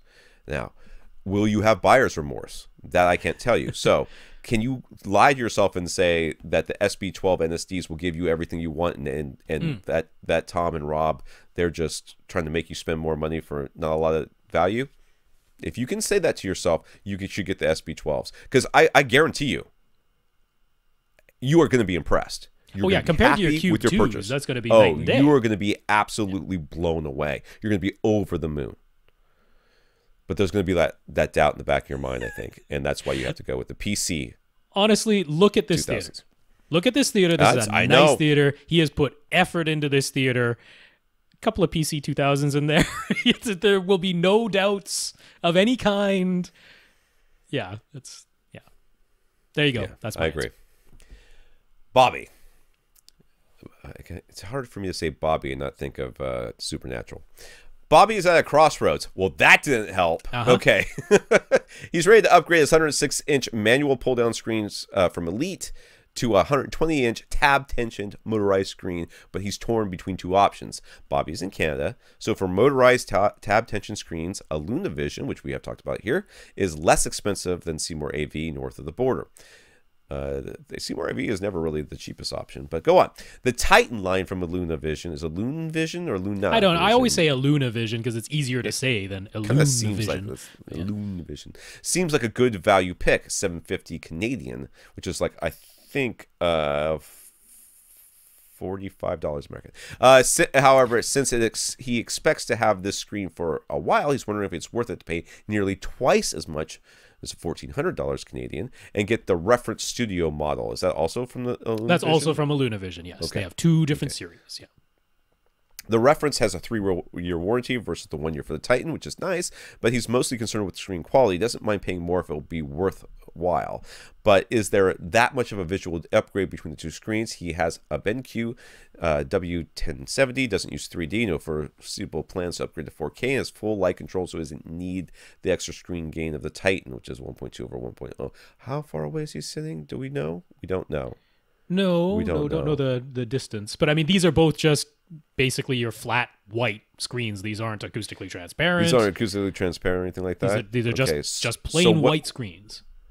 So what's the difference then? I mean, what's the reference studio model has got a finer weave? I mean, or finer texture or something like that? Well, yeah. So in their reference series from Illuminavision, that was the series they started with, and that was their, take anybody on. We will let this screen compare with anybody.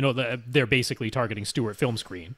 They're like, measure it, calibrate to it, do all the things. This is a reference quality screen. That's what they're promoting with their reference aptly named series. Now, the Titan series came in kind of mostly aimed at like classrooms and things like that.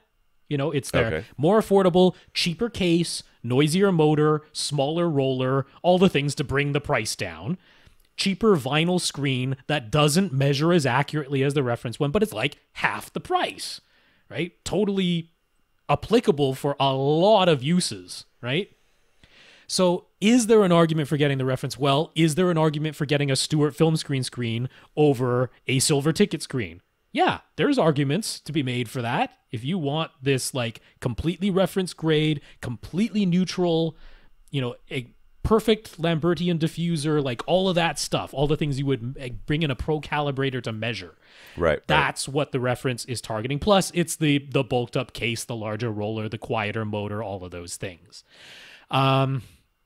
Really tough to say. I mean, with the type of projector that he has, with no intention to upgrade, the Titan is the one that goes hand in hand with that level of projector, right? If you're like, I have an $8,000 projector, should I get the reference? I'd be like, yeah, probably you should.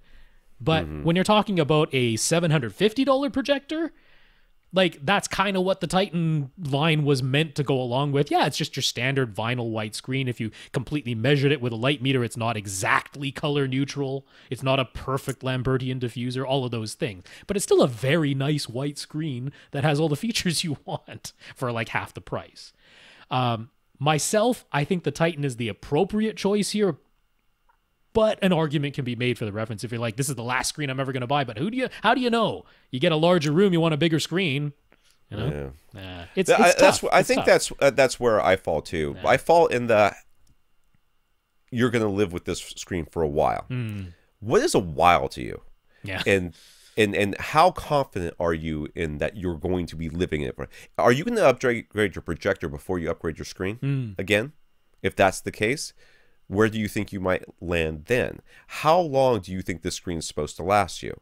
Because clearly Illuminavision thinks that the Titans should last you about a year before something could possibly go wrong, whereas the reference one should last you at least 3 years before they can foresee anything going wrong. That's why they give you those warranties.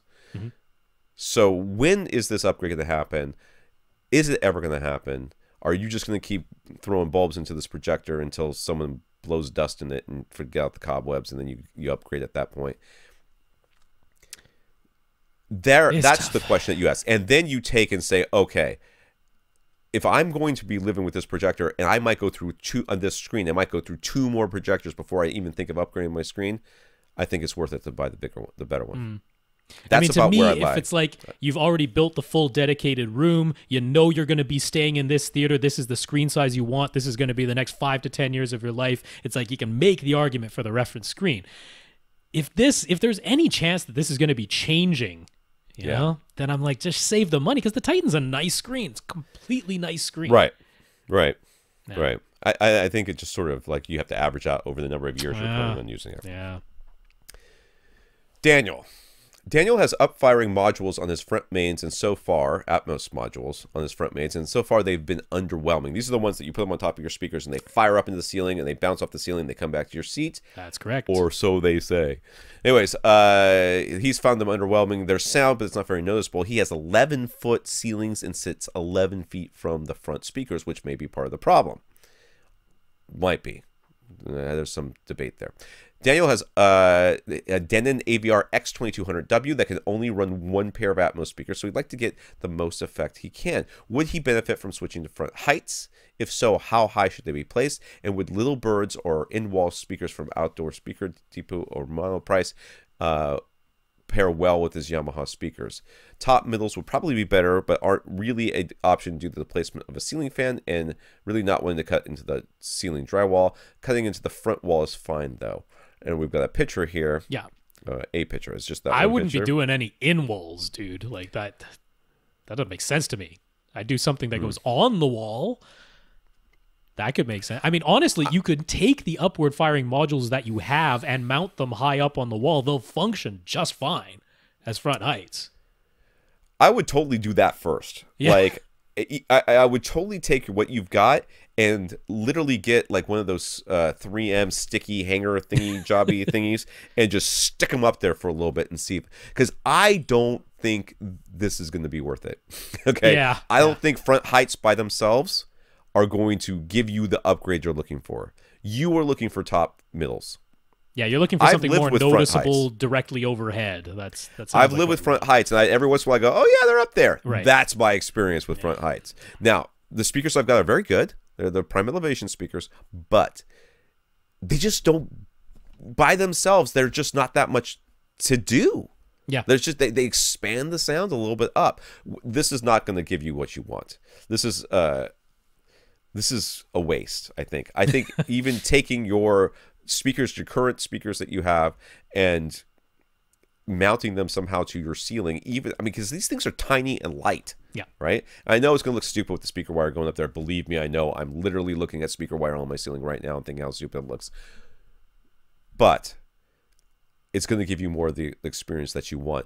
And I, too, struggle with a ceiling fan that's in a non-optimal location, and I'm working my way around it. I think you can do the same. The other thing you could try is, I don't know what your situation is for your surround speakers, but you could put the upward firing modules on top of your surround speakers and call them Dolby Surround instead of Dolby Front.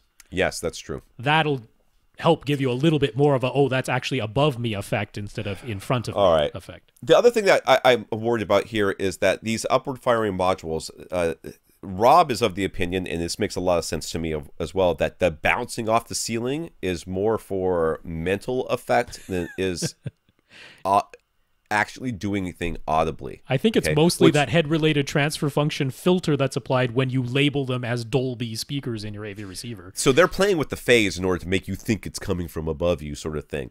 But you were sitting very far away from them, and there is a difference in the height of your ceiling, which is also helping. So also consider changing the angle or height of those speakers so that to see if that makes a difference. You might find that by just raising those speakers up higher than where they are right now gives you more of this pseudo height sound that you're looking for.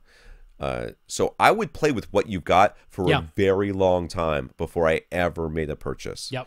I think you're right at the beginning of this, and I honestly, if you told me right now, hey, I just got a bonus for $500, I got nothing to spend it on, I want to buy some height speakers, do you think I should? Or which speakers do I think you should buy? I would say none. I would think it would be a bad purchase. I'm sorry, just the way I feel. Shane in New Zealand. So yay. Going down under again. Shane is looking at building some DIY acoustic panels. He's been reading Gick's recommendations for DIY materials, and the best choices seem to be Owens Corning, a 703 or 705, or a cloth installation, 1.6 pounds or 3 pounds. Anyways, that's the Rockwool stuff. No, the Knauf is the recycled blue jeans. Oh, the cotton. blue jean stuff. That's right. Owens Corning doesn't seem to be available in New Zealand, but there is a Knauf distributor. You can also get Roxol if that's a good option as well, which it is. It seems that density is the most important factor. He's not sure how much density is needed. He'll be building broadband absorption panels for now at least, so which insulation is best. Honestly, most of them perform pretty similarly. I did not use Owens Corning when I built mine. I believe I used Roxol Rockwool stuff, which is just another brand, and it's basically the same. It has the same properties, measures very similarly to Owens Corning. The Knauf stuff is kind of cool because it's recycled and blue jeans and all that. So, but they're all doing the same thing. So, and the poundage, isn't that just about how thick it is, though? That's about the density. And I can see where that thought line comes in, but it actually isn't really about the density of the insulation. It's just about the literal thickness. Yeah. How many inches from the front of the panel to the back of the panel makes way more difference than the density of that panel. The density of the panel makes almost no difference at all. As the sound waves are going through, their energy is being used up by vibrating the fibers within the panel. So the further through that panel it has to go, the more chance it has to transfer from the air pocket to the fiber, back to the air pocket to the fiber, back to the air pocket to the fiber as it's going through. And every time it does that, it's losing energy. You know this. You know this by, I mean, heck, you're a kid and you're walking on the train tracks. You put your ear on the train track to hear whether or not there's a train coming. You did that because sound travels very well down that solid towards you, but as soon as it has to transfer the air, it loses so much energy that you can no longer hear it until the train is much, much closer. Same thing. This is what's going on here. Yeah, so honestly, it's just the thickness. You can use the pink stuff. It's just that using the pink stuff, it doesn't hold its shape particularly well. So that's why the Owens Corning, the Roxol, this particular Knauf stuff, all of it holds its shape a little bit better. So that's easier to make panels out of because it doesn't sag over time sitting inside of your little frame and its fabric, right? So that's mostly what that's about, right? You're seeing a lot of these, they do have a higher density than the pink stuff, but that's mainly so that they can hold their shape a little bit better. That's what actually counts more. So all you're worried about is the thickness from front to back, 2 inches or 4 inches or 6 inches or whatever, and then something that isn't going to just sag inside of whatever frame that you make. Other than that, any insulation will do. Yeah. So in the future, he might also build some corner-based traps. Will he need different insulation than for the broadband panels? Nope, just thicker. Nope. Nope.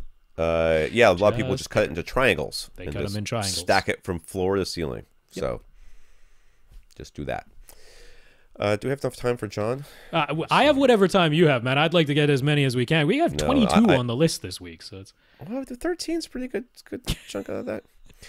John is wondering about why 2 subs in the room have the effect that they do. When placing 2 subs across the room from each other, how do they work to flatten out the bass response? And where does the extra 3 dB come from? Does one sub fill in the dips while the other sub is netting the 3 dB increase only in the frequencies that aren't attenuated by room modes?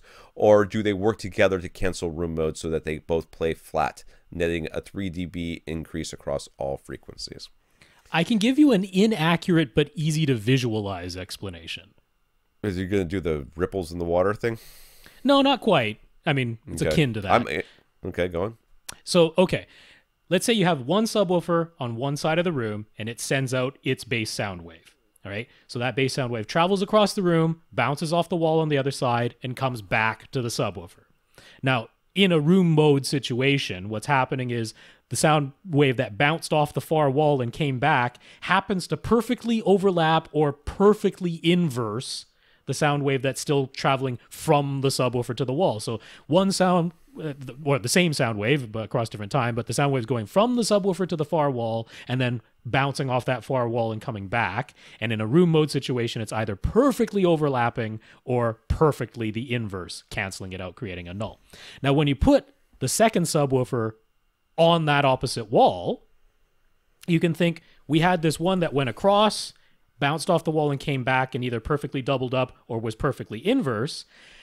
The subwoofer on the other side of the room is like a third wave which is always going to be the inverse of that. Right? So if you had a double up, and then here comes this third wave, which is the inverse of that, it brought you back to linear. If you had it bounced off the wall and created a null, now you've got the inverse of the null wave, which is the original wave coming back again.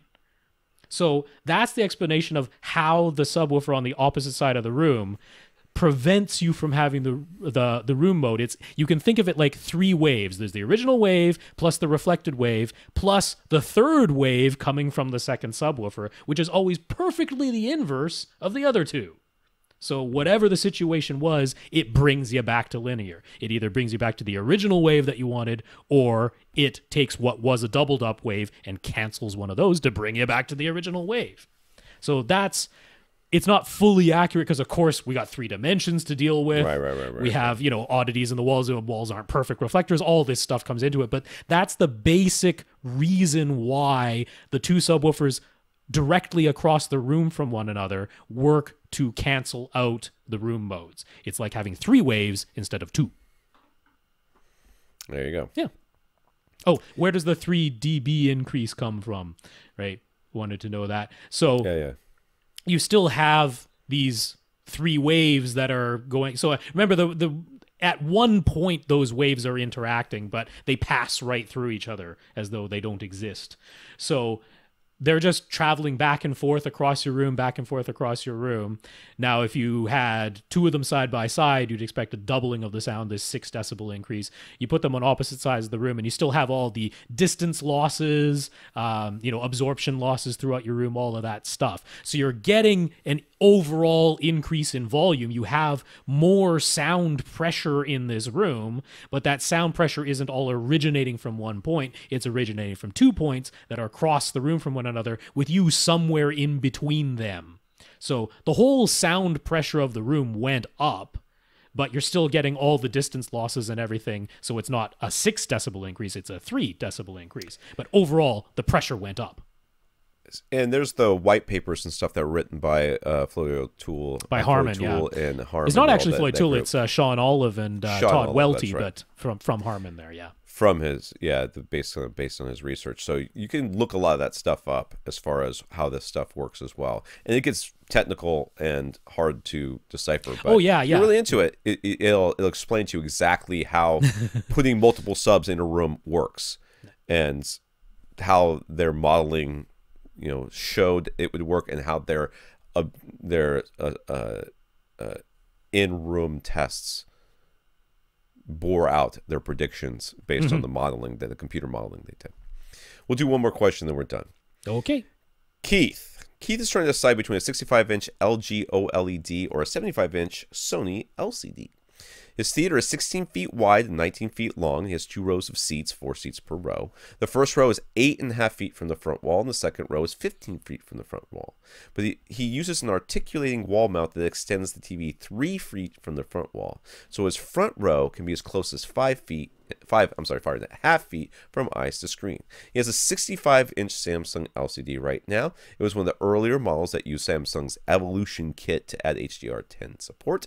It can hit about 400 nits, and HDR does look better than SDR in Keith's opinion. That's high dynamic range versus standard dynamic range. But his room is light controlled, and in the darkness, black bars appear gray, and he'd really appreciate better blacks, better contrast, and better HDR highlights. He likes the larger field of view, about 46 degrees, and that he gets by sitting in the front row and extending the TV from the wall. But his wife prefers to sit in the second row, as she doesn't like having the TV screen closer than about 10 feet from her eyes. He's found that most of his guests find 5.5 feet to be uncomfortably close as well, although some of them do like the larger field of view. So, could we go over some advantages and disadvantages of each choice to help him decide? Decide what? Oh, wait. Between a 65-inch OLED or a 75-inch LCD. So, if you get the 75-inch TV, and because right now he's got a 65-inch, he pulls it all the way forward, and his wife sits in the back row. Yes. So, if he had the 75-inch, he would leave it pushed against the wall? Well, so And this is the thing. So going from 65 because inch I think to it's still going to be too close for his wife. If it's against the wall, I think his wife is still not going to want to sit in the front row.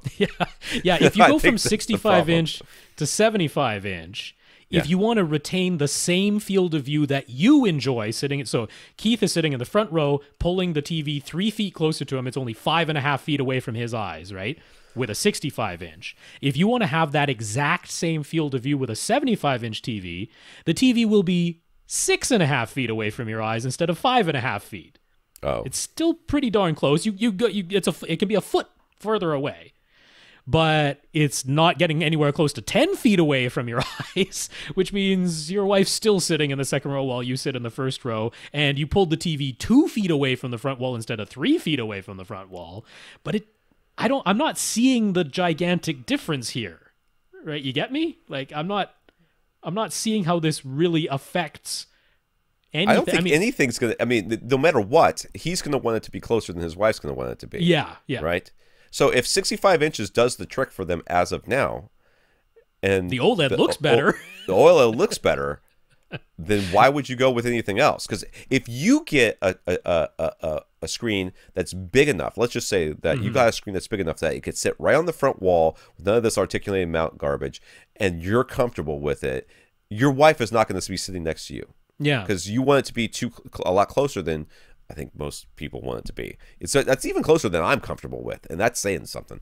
So, I mean, go with the OLED. Go with the OLED.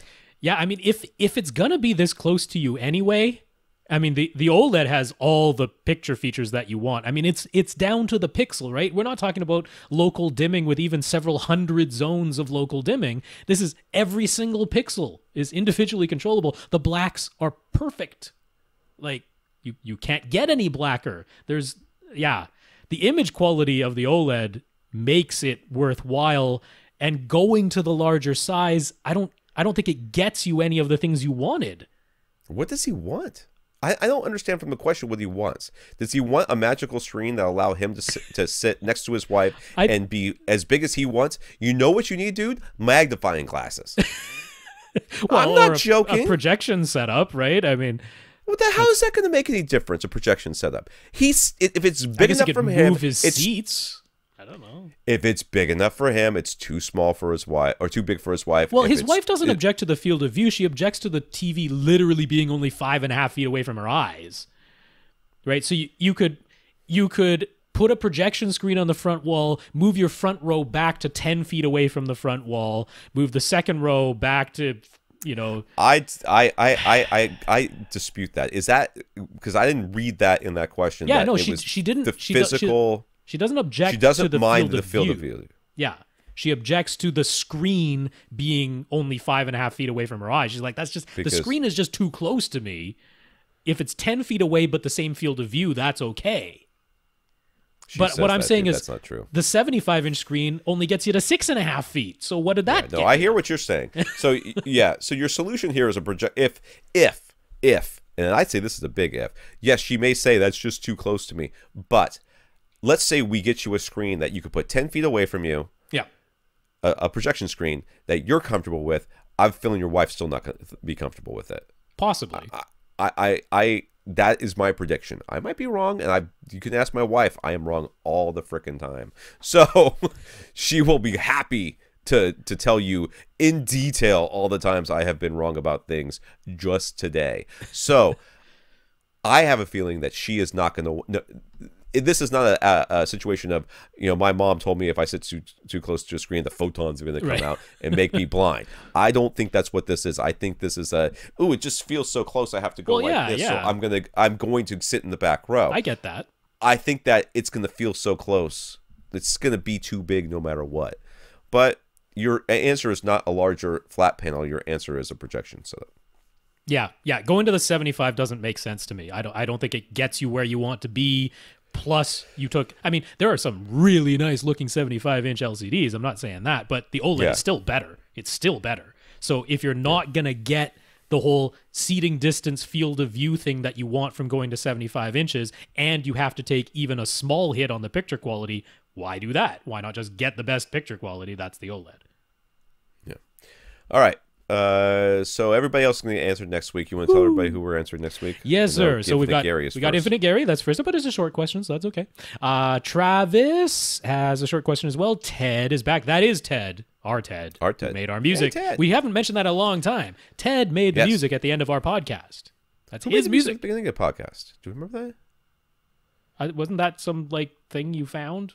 No, this is actually. I take it back. You know what? Austin's the one that got the music for the beginning of the podcast. Oh, really? Now. I don't know where he got that from. I didn't even know that. That's new information. That is true. There you go. Ted made the one at the end. Ted's question next week, short one. Greg is on there, and I think is Greg's the super duper long one. Yes, Greg's is the super duper long one, and he's got a whole thing with hiring a contractor. He had some water damage, so. I remember that question. Yeah, okay, yeah. And it goes all the way up to K, so that's a lengthy one. Weldon, I've already talked to on Twitter, so that's okay. Bobby, Tyson W, and Scott B. That's all the names. Right. Whoa, that's a lot. And okay, do have to say, Christmas falls on a Monday. Boxing Day falls on the Tuesday. I don't think we're recording a podcast that week. No, we're taking Christmas off. We're taking the Christmas week off. Well, I mean, we can discuss doing a Christmas podcast at my convenience and your convenience based on what our schedules look like. If my wife decides to take the kids someplace or something, I will let you know and say, hey, I've got a couple hours free, and then we can maybe do something. We'll see. So we're here I will next use week. you as an excuse. Yes. Okay. Yeah. So we're here next week, and we'll try to get through as many as we can. But yeah, Christmas week, don't expect us. We might, but don't expect it. Yeah. Just to get people. So what did you get for Christmas presents for people? I mean, like what kind of AV gifts would you be buying? Oh, I don't think I got AV stuff for anybody. My nephew's getting a SNES Mini, the little classic system, and a game for his Nintendo Switch. So that's the most tech stuff that I'm getting anybody. I got lots of Echo Dots. I've got 4 of them. I got to figure out who I'm going to give them to. I've also got I asked for an Echo Dot. So I might be getting an Echo Dot. I don't have an Echo Dot yet. They just came out in Canada. If you don't have an Echo Dot, I will give you an Echo Dot. I will send you one. They just came to Canada. We didn't have any infrastructure. Who were you talking to before that? What do you mean no infrastructure? We didn't know the internet? It didn't go anywhere. There was no Canadian she who shall not be named. Just came. What did she have? They're waiting to pronounce the about instead of whatever. It just goes to the same place everything else goes. Why would it have to go someplace else? Because all of our services are different up here. Amazon Prime is a completely different. It's completely separate service up here. I just find that very disturbing and odd. I wasn't using all voice she control. does is go to Wikipedia most of the time. She just goes to Wikipedia. I mean, you have Wikipedia in Canada. You don't have a special Wikipedia. It's different from our Wikipedia. Man, do they beg us for money? But dude, they are big time on the money train right now. The most voice stuff I did was screwed them. my Xbox One. That was the most voice stuff I did, and I never even turned on Cortana. It was just the original Xbox One voice controls. So that's the most voice I've been doing. Alrighty then. Let's thank our listeners of the week. We're going to thank Tyson for going to www.avrant.com and clicking on the Buy Us a Cup of Coffee link. Gave us a PayPal donation. We also want to thank our 39 patrons, including Barry, Carl, and Weldon. Thank all of you for your donations. And if you would like to donate to the podcast, we would appreciate that as well. All goes into our coffers to help pay for all of our stuff. And one day we will ride fat on our AVRant dollars and buy an island someplace. Speakers and subwoofers. Wow. That would take a long time. But Tyson, thank you very much for your donation. Barry, Carl, Weldon, thanks so much for being patrons over at patreon.com/AVRant podcast. And thanks so much to all of our other 36 other patrons. That's right. We also want to thank Greg and Tyson for talking us up to Accessories for Less and HSU, respectively. Yeah, Greg, Tyson, thank you very much for talking us up to those retailers. All right. And if you want your question answered on this podcast, all you have to do is ask. You ask by emailing us at question@avrant.com. We hope to hear from you very soon. My name is Tom Andry. Wait a second. I messed up the end. Wow, was that a weird ending? What's going on? What happened? I don't know. Christmas is coming. Christmas. Man. Winter is coming. I was like, you know what? I'm just going to freeform this one. I could do it. I've been doing this podcast for 10 years. I'm not a slave to what I've said in the past. episodes and we're just like, yeah, you're going to wing it. And this is the one I'm going to just do it. I'm going to wing it this time. All right. Jeez. I thought I had that thing. I was like, yeah, man, I'm going. All of a sudden, I was like, hit the speed bump of, this is not the way you're supposed to say it, Tom. Doing it wrong. Shut up, brain. You're not the boss of me. All right, for AVRant, I'm Tom Andry. And I'm Rob H. Now go out and listen to something.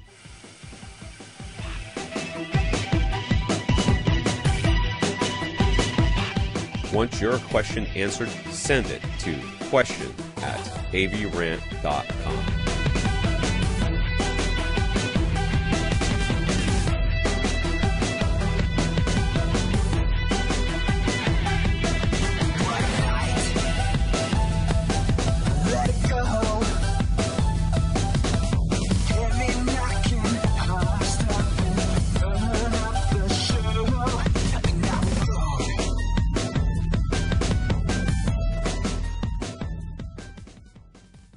This is AVRant. Now go out and listen to something.